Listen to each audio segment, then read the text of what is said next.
ওয়াবারাকাতুহু। আজকের এই ভিডিওতে আমি ইংলিশের ন্যারেশন এর যে কয়টি সেন্টেন্স রয়েছিল, assertive sentence, interrogative sentence, imperative sentence, objective sentence এবং এক্সক্লেমেটরি সেন্টেন্স, তার মধ্যে আজকে আমি ইম্পারেটিভ সেন্টেন্সের ন্যারেশন নিয়ে বিস্তারিত আলোচনা করব। তো ইম্পারেটিভ সেন্টেন্সের ক্ষেত্রে মূলত তিনটি বিষয়ের উপর আমাদেরকে মনোযোগী হতে হবে। এটা হচ্ছে পার্সন, এরপর হচ্ছে রিপোর্টিং ভার্ব এবং হচ্ছে রিপোর্টিং স্পিচ। এখানে একটা জিনিস আমি বলে দিই, সেটা হচ্ছে যে ইম্পারেটিভ সেন্টেন্সের ন্যারেশনে টেন্সের কোনো প্রকার পরিবর্তন হয় না। তো এখানে আমরা টেন্সের বিষয়টা মাথা ঘামানো তেমন কোনো প্রয়োজন নেই, আর আমাদেরকে এই পার্সন, রিপোর্টিং ভার্ব এবং রিপোর্টিং স্পিচের প্রতি মনোযোগী হতে হবে। এরপর আসি ন্যারেশনের রুলসটা, অর্থাৎ ইম্পারেটিভ সেন্টেন্সের ক্ষেত্রে যে ন্যারেশনের রুলস রয়েছে সেই রুলসগুলো নিয়ে একটু কথা বলি। তো ডিরেক্ট স্পিচে ইম্পারেটিভ সেন্টেন্সে যদি সেইট অথবা সেইট টু থাকে, তাহলে এর বদলে order, requested, proposed, paid, forbade ইত্যাদি অনেক ধরনের শব্দ বসতে পারে। আমি এখানে কয়েকটা উদাহরণ দেখেছি: order, requested, proposed, paid, forbade. এখন এগুলো কোন ক্ষেত্রে বসে? যদি সেইট এবং সেইট টু দ্বারা পর যে রিপোর্টিং স্পিচটা রয়েছে সেটা যদি আদেশমূলক হয়, তাহলে রিপোর্টিং ভার্ব সেইট অথবা সেইট টু এর পরিবর্তে অর্ডার বসবে। আবার যখন রিপোর্টিং স্পিচ অনুরোধ বুঝে তখন সেইট অথবা সেইট টু বদলে রিকোয়েস্টেড বসবে। ঠিক একইভাবে যখন কাউকে কোনো কাজে নিষেধ করা হয়, তাহলে তারপর তার রিপোর্টিং ভার্ব হিসেবে উঠে গিয়ে পরে এটাকে ফরবিড বসবে। আবার ঠিক কাউকে যখন বিদায় দেওয়া হয়, তখন সেখানে রিপোর্টিং ভার্ব উঠে গিয়ে পেড বসবে। এবং আবার কিছু ক্ষেত্রে প্রপোজও বসে। যেমন একটা কাজ একসাথে শুরু করার ক্ষেত্রে যদি বলা হয় let's go for a walk, এইখানে দেখা যায় যে he proposed me to that we should go for a walk. এখানে এরকমভাবে তারা বিভিন্ন ওয়ার্ডের মাধ্যমে সেই বিষয়টা তারা প্রকাশ করে থাকে। এখন আমি উদাহরণের মাধ্যমে সম্পূর্ণ বিষয়টা আমি একেবারে সহজভাবে বুঝিয়ে দিব। আরেকটা জিনিস, ইম্পারেটিভ সেন্টেন্সে যে ইনভার্টেড কমাটা থাকে, সেই কমাটা উঠে গিয়ে টু অথবা দ্যাট বসবে। এটা ক্ষেত্র বিশেষে কোন ক্ষেত্রে টু এবং কোন ক্ষেত্রে দ্যাট বসবে সেটা এক্সাম্পল এর মাধ্যমে বুঝালে সবচেয়ে বেশি সুবিধা হবে তোমাদের সবার জন্য। এখন আমি আসি উদাহরণে। যেমন আমি এখানে লিখলাম হি said to me, comma, inverted comma, do the work.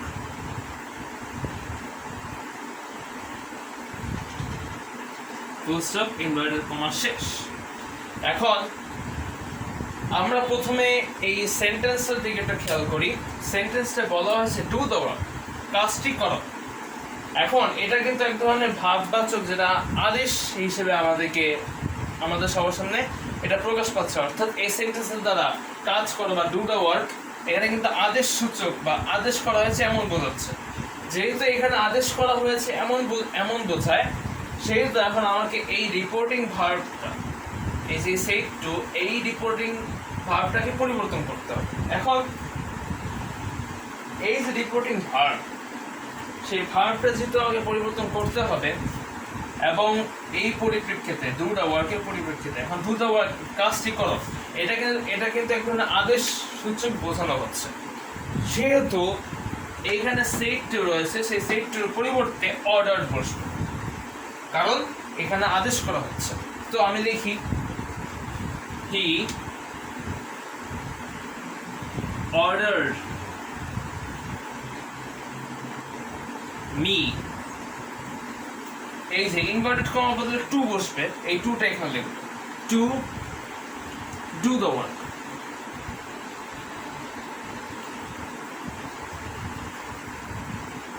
এখানে টেন্সের কোনো প্রকার পরিবর্তন হয়নি। আমি আগে বলেছি ইম্পারেটিভ সেন্টেন্সে টেন্সের কোনো প্রকার পরিবর্তন হবে না। তো ঠিক এখানে আমরা সকলে দেখতে পারতেছি এখানে ডু দ্য ওয়ার্ক যেটা ছিল সেটাই রয়েছে, শুধুমাত্র যেটা ছোট হাতের হয়েছে কারণ এখানে ইনভার্টেড কমা নাই এবং এটা এই সেন্টেন্সটা এটার সাথে সংযুক্ত, এই কারণে এই ডিটা ছোট হাতের হয়েছে এবং এইখানে অন্য কোনো জিনিসের তেমন কোনো পরিবর্তন হয়নি। তো গেল এখানে আমরা স্পষ্টভাবে দেখতে পারতেছি ইনভার্টেড কমা বদলে আমরা এখানে টু বসেছি এবং টেন্সে কোনো প্রকার পরিবর্তন হয় নাই এবং সেই টু বদলে এখানে অর্ডার বসেছে, কারণ হচ্ছে এই সেন্টেন্সটা অর্থাৎ রিপোর্টিং স্পিচটা আদেশ বোঝানো হয়েছে, এই রিপোর্টিং স্পিচ দ্বারা আদেশ বোঝানো হয়েছে, এই কারণে সেট টু পরিবর্তে এখানে অর্ডার বসেছে। এখন আমি এটা একটু ঘুরিয়ে লিখি, তাহলে আরেকটা জিনিস বানিয়ে ফেলি, অর্থাৎ এখানে যেটা আদেশ, এখানে এই সেন্টেন্সটা দ্বারা আদেশ বোঝানো হয়েছে। এখন এটাকে যদি আমি এভাবে দেখি, এই সেট টু সেট টুই থাক, এখন আমি এই সেট এই ডু দ্য ওয়ার্ককে আমি এভাবে লিখি, প্লিজ ডু দ্য ওয়ার্ক।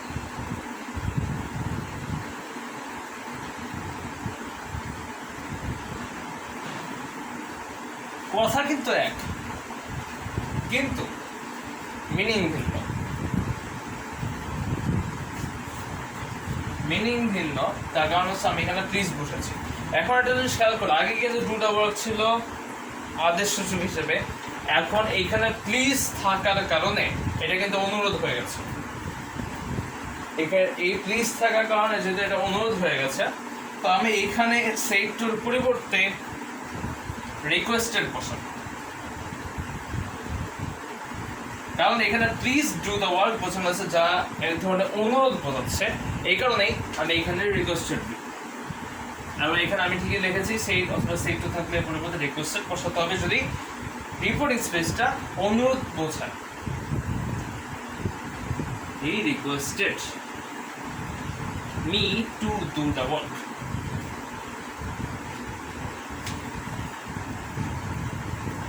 এখন অর্ডারটা বুঝলাম, অর্ডারটা হচ্ছে যে শুধুমাত্র দুটা ওয়ার্ড থাকলে বা এরকম কিছু থাকলে ইম্পারেটিভ সেন্টেন্স থাকবে, সেই ক্ষেত্রে অর্ডার বসাতে হবে ক্ষেত্র বিশেষে। আবার যদি প্লিজ থাকে তাহলে এই রিপোর্টিং ভার্ব এই ক্ষেত্রে রিকোয়েস্টেড বসাতে হবে। এরপর আসি প্রপোজড এর ক্ষেত্রে। প্রপোজড এর ক্ষেত্রে যদি আমি এখন এই বা সেম বাক্যটাই আমি যদি এভাবে লিখি,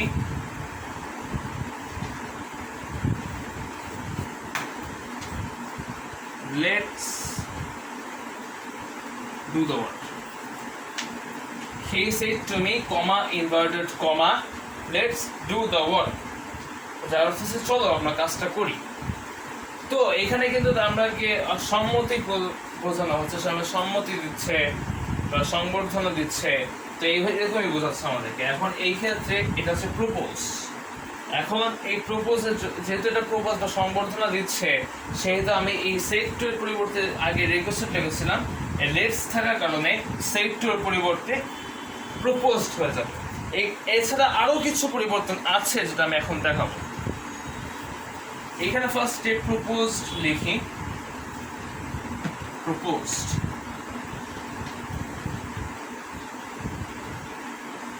প্রপোজ মি দ্যাট।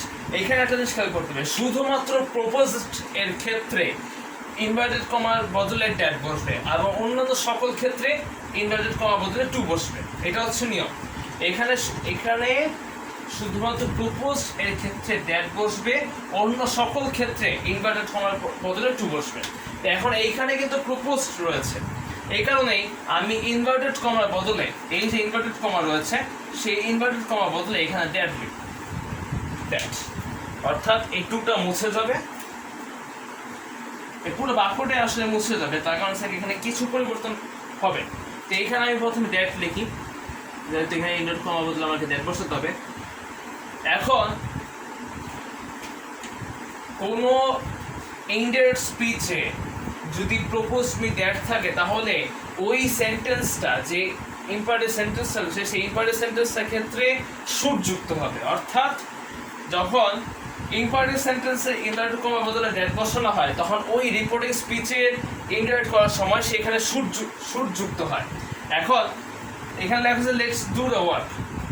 এখন এইখানে যেহেতু লেটস ডু দ্য ওয়ার্ক আছে, এখন আমি এই ক্ষেত্রে এইটা ইম্পারেটিভ সেন্টেন্স এবং সেই ক্ষেত্রে আমি ইনভার্টেড কমা বদলে এখানে দ্যাট বসিয়েছি, সেহেতু এখানে শুড যুক্ত হবে। শুডটা কিভাবে হবে? Let's do the work. এখানে কিন্তু চলো আমরা কাজ করি। তো এখানে প্রথমে যেহেতু এখানে আমরা আছে অর্থে, লেটস আছে যেহেতু, সেহেতু এখানে সাবজেক্ট হিসেবে উই আছে, ওইটা এখানে লিখবো। এরপর এইখানে যেহেতু দ্যাট আছে, সেহেতু এই ইম্পারেটিভ সেন্টেন্সের ইনডিরেক্ট স্পিচে শুড যুক্ত হবে। তো এখানে উই উপর আমরা শুড লিখি। এরপরে যা আছে তা ডু দ্য ওয়ার্ক, এই ডু দ্য ওয়ার্ক এখানে বসে যাবে।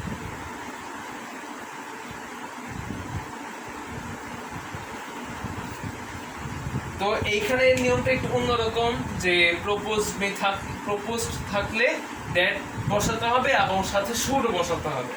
এটা হচ্ছে এই প্রপোজের ক্ষেত্রে একটু ব্যতিক্রম ধর্মী নিয়ম। এটা গেল প্রপোজের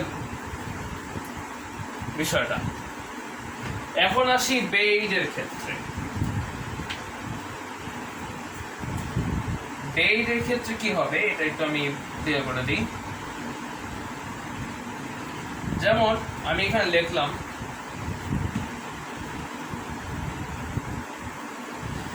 he said to me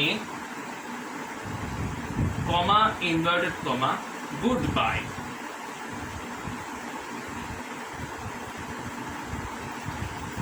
আমি এখানে এটা জাস্ট বলে দেই, বেইড দ্বারা কিন্তু এখানে বিদায় বোঝানো হচ্ছে। তো এইখানে যে বিষয়টা সেটা he said to me comma invert comma good bye full stop invert comma শেষ।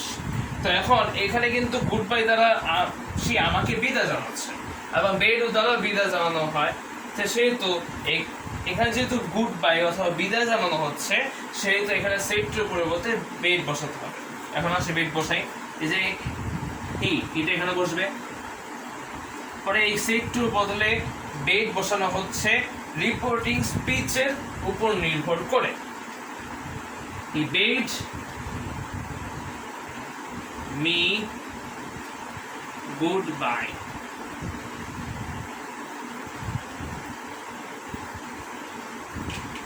এখানে যেহেতু এই রিপোর্টিং স্পিচটা গুড বাই আছে, সেহেতু এখানে বিদায় জানানো হচ্ছে। ওই অর্থে আমরা সেক্টর পরিবর্তে এখানে বেড লিখেছি। এটা গেল বেডের রুলসটা। আশা করি তোমরা এই বিষয়টা বুঝতে পেরেছো। এরপরে সর্বশেষ যে বিষয়টা ফরবেড, যার অর্থ নিষেধ করা বা নিষেধ করেছে। এখানে এটা হচ্ছে পাস্ট টেন্স, তো এটার প্রেজেন্ট টেন্স হচ্ছে ফরবিড। তো আমি এখানে টেন্স যেহেতু ন্যারেশনে সবসময় রিপোর্টিং ভার্বটা পাস্ট টেন্সে থাকে, সেহেতু আমি এখানে ফরবিড লিখেছি। এখন আসি যে কিভাবে এই ফরবিডের ইউজটা আমরা করব এবং কোন কোন ক্ষেত্রে এটা আমরা ব্যবহার করব। তো এইখানে সবই ঠিক থাকবে, এই said to me comma invert comma ঠিক থাকবে। তাছাড়া আমি একটু এই রিপোর্টিং স্পিচটা একটু পরিবর্তন করে দেব, তাহলে বুঝতে সুবিধা হবে। Don't do the work.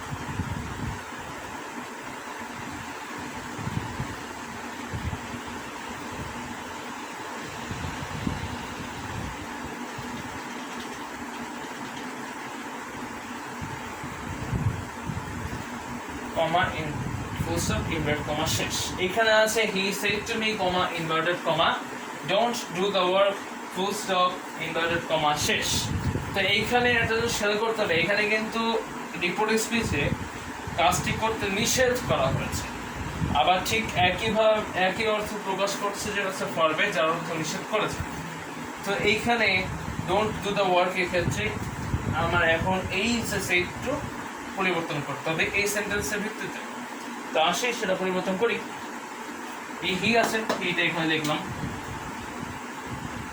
আবার এখানে সেট টু রয়েছে, সেই সেট টু পরিবর্তে আমরা এখানে ফরবিড বসাবো, ফরবিড।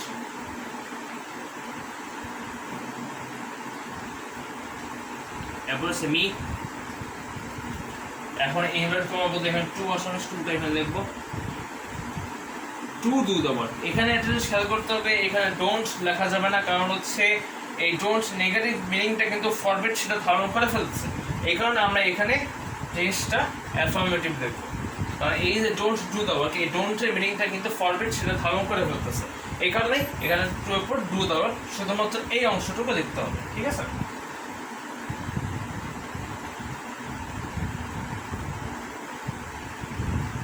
আশা করি বিষয়টা তোমরা বুঝতে পেরেছো। আবার এটাকে চাইলে আমরা আরেকভাবে লিখতে পারি,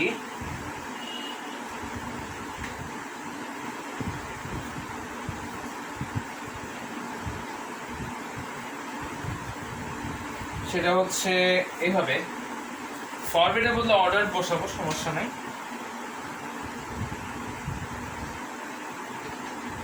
He ordered me not to do the work. এটাকে আমি এইভাবে লিখতে পারি, কারণ হচ্ছে এখানে আমার এই অর্থ হচ্ছে সে আমাকে এই কাজটি না করার জন্য নির্দেশ দিয়েছে, অথবা he forbid me to do the work, এই কাজটি করতে সে আমাকে নিষেধ করেছে। এর দুটো একই অর্থ ধারণ করতেছে, একটা বিপরীত, বা এটা হচ্ছে অ্যাফার্মেটিভ, এটা নেগেটিভ হচ্ছে এটা হচ্ছে একটা ট্রান্সফরমেশন, এবং এইটা এই দুইটা নিয়মে কিন্তু আসলে আমরা এই সেন্টেন্সের নারেশনটা আমরা করতে পারবো। আশা করি বিষয়টা তোমরা বুঝতে পেরেছ। তো এই ছিল আজকে টপিকের বিস্তারিত আলোচনা। যদি ভিডিওটি ভালো লেগে থাকে অবশ্যই লাইক দিবেন, শেয়ার করবেন এবং আমার চ্যানেলটা সাবস্ক্রাইব করবেন, এবং যদি কোনো প্রকার ভুল থেকে থাকে অবশ্যই ক্ষমা সুন্দর দৃষ্টিতে দেখবেন। আসসালামু আলাইকুম ওয়া রাহমাতুল্লাহি ওয়া বারাকাতুহু।